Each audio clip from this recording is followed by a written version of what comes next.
retardataire.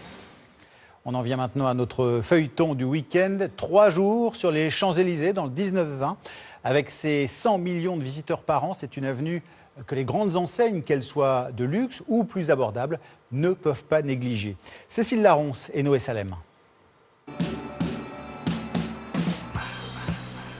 Des vitrines à perte de vue, un des sites les plus fréquentés au monde. Chaque année, les Champs-Élysées attirent 100 millions de touristes prêts à se livrer à de longues séances de shopping.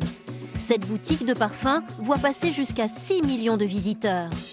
Enseignes de vêtements, bijouterie, restauration, l'avenue réussit avec succès le grand écart entre les petits prix et le luxe. Je regarde les montres, les bracelets, les colliers.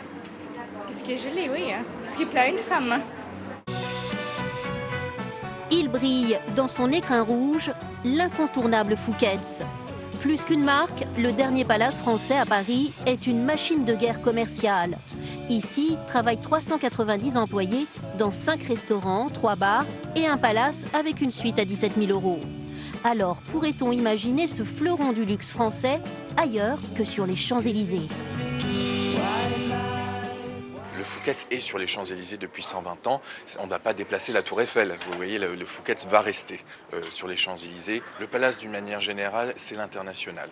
Savoir qu'à Paris, c'est 90% de clientèle étrangère. La restauration dans son ensemble, c'est environ 800 couverts. Il faut dépenser 100 €, boissons comprises, pour se faire plaisir. En bas des champs, l'ambiance est plus populaire, avec un autre incontournable, le marché de Noël.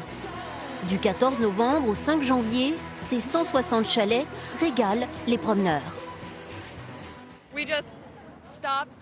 On s'est juste arrêté au joli stand du vin chaud. On découvre les fromages, les saucissons et toutes les belles choses. Malgré le prix élevé des locations de chalets, entre 10 000 et 20 000 € pour les 2 mois de fête, les commerçants se frottent les mains. Aujourd'hui, les gens sont très restrictifs, ils font très attention à leurs achats. Mais comme c'est un produit quand même de qualité, sur ce produit-là, ils achètent assez facilement. Eux connaissent ces vitrines comme leur poche. Chaque année, ils étudient les prix des loyers des plus beaux quartiers du monde. L'avenue des Champs-Élysées arrive à la 3e place des avenues les plus chères, après New York et Hong Kong. Alors, pourquoi un tel succès ? La fréquentation qui est aux alentours de 100 millions de visiteurs par an. C'est donc une image de marque, en plus d'un chiffre d'affaires et une capacité pour beaucoup de locataires à ouvrir 7 jours sur 7.